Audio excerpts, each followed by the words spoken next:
Ty víš, co to vlastně vezeme? To ví jen král. Upečte mi ho. Kdo ho sní, tak porozumí řeči zvířat. Zlatovláska, to by byla nevěsta pro tebe, králi. Kdo kdy slyšel o nějaké zlatovlásce? Jiříku, ty jsi ochutnal. Do roka a do dne mi přivedete tu zlatovlasou pannu a pak vám daruji život. A hurá za zlatovláskou! Takový mrňouskové. Až budeš potřebovat pomoc, vzpomeň si na mne. Vítejte v mé říši. Jaká podsta i pro mě, že se vaše dcera stane mojí ženou? A co když své zasnoubení zruším? Pro vás nejjasnější princezno, dokážeme cokoliv na světě. Rybičko! Kolik by stál druhý takový?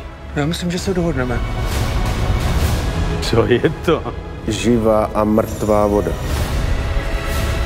Tobě se ta zlatovláska líbí, viď? Je překrásná. Žádná princezna se přece nevdává z lásky. Jiřík má srdce. Na co mu bude srdce, když přijde o hlavu? Prodal jste mě, otče, za 2 lahvičky vody.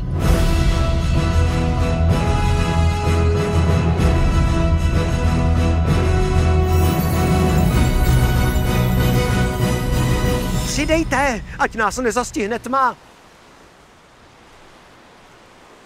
No, a je tma.